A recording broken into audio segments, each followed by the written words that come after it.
Hey guys, what is up? It is Castle Perfect here once again bringing you a Pokemon Black 2 Wi-Fi battle match, guys. This is a pure tier Wi-Fi match. I was browsing through the forums of Smogon, and I did find myself again in the Battle Finder at that part of Smogon forums, and I just found myself a few good matches, and this was one of those. So anyways, let's go ahead and get started. I by the way do not remember the name of my opponent in this match, so it doesn't really matter in the end because he doesn't have a YouTube account. I did ask that, but unfortunately I did not find it. But anyways, he's gonna lead up with a Costa Rocha. That's how I like to call that thing, which is a turtle, ancient turtle.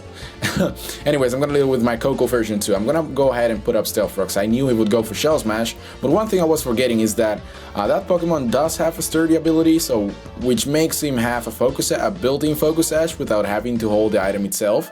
So that was a kind of a facepalm after I used counter, because that was a very good move. I didn't know, in fact, that he would attack me on the next turn. I mean, why would he not? So he leaves with like 1 HP, just like I did, and at this point I was like, man, that's too bad that I don't have like Mag Punch or something like that, but it wouldn't have changed anything because, you know, the Costa Rocha right now is a lot faster than my Monferno after the Shell Smash, so his Aqua Jet would have gone first instead of my Mag Punch. So right here I made another mistake after he took out my Coco version 2. I sent out Grim, and I go for the Sucker Punch. I mean, that was hell of a predictable move, but I did make a mistake, and I do acknowledge that mistake, and unfortunately he will be able to get off another Shell Smash, which is gonna bring him up to +4 speed, +4 attack, -1 defense, and -1 special defense, and +4 special attack, I believe. And he went for an Aqua Jet and my Grim lived with like 12 HP, and I was so happy because if Grim wasn't able to resist that move, I would have been gone. I would have died right there. There was just no hope for me anymore. He would have raped my entire team. So that was a very good action of Grim here, leaving with like a 12 HP, and that was amazing experience right there. I loved it. I love Grim. You're great. Anyways, I am gonna make a switch into 50 Cent right here, knowing that he will go for the attacking move, probably an electric type attack. And I did in fact avoided the damage by using 50 Cent, which is part ground, and he went for the wild charge. Of course didn't work. So at this point I thought he will be scared of the earthquake, because even a Fire Fang would not have killed 50 Cent at this point. Well, I don't know what he was thinking, but he goes for the Fire Fang, and it did in fact work in his favor, because I did in fact make a switch into this thing right here, thinking that he will also switch out, you know, Fear and the Earthquake from my 50 Cent, but that was not the case, and he's gonna be able to take me out after I go for the Psychic.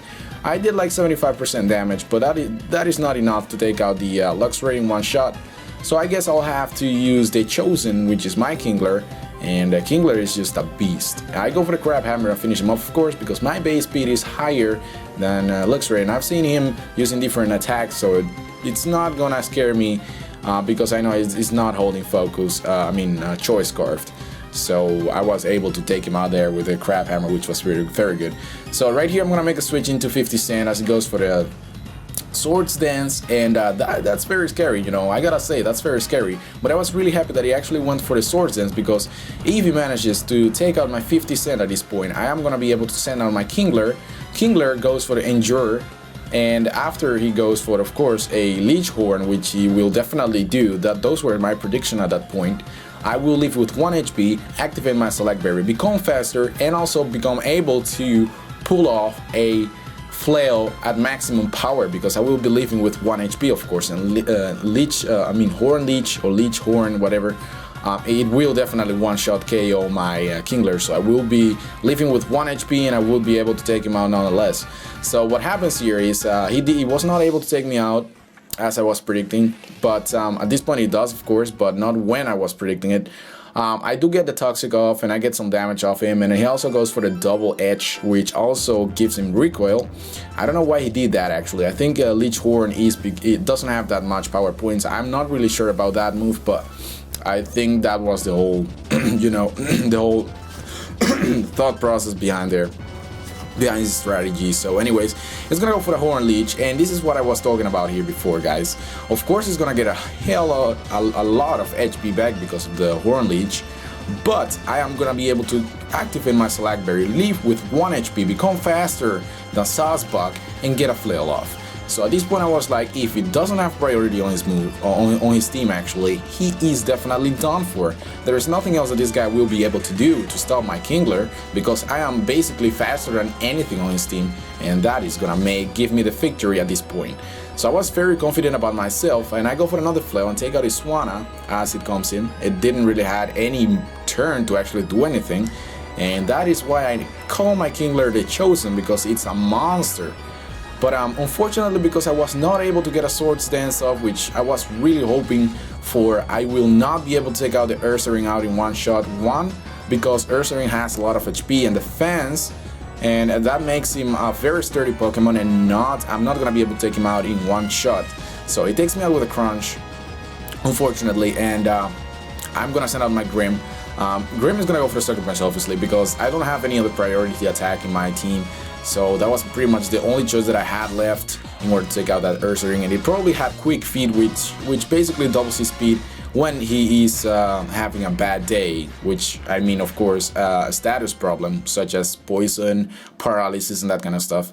But anyways, after I basically defeated his Ursaring, he's gonna bring out his Fearow, and one Sucker Punch +1, of course, because I got the Moxie boost. He's gonna be able to take out the Fearow, and that's amazing. And that was basically the end of this match. I get another Moxie boost, of course, at the end, but that was completely irrelevant because the match is already over, as you can see. The game was absolutely stunning. I was very scared at the beginning and I was skeptical about that Costa Rocha, as I like to call it. I know its name is different, but that ancient turtle, it's very scary. But this guy was an absolute worthy opponent of my skills, of course. But anyways, guys, I hope you guys enjoyed this match. I will talk to you guys later, and always keep in mind that liking this video always helps me out a lot, and comments are always welcome, and you can always share or add to your favorite because it helps me out a lot. And not only that, you can always view it later. Take care, guys.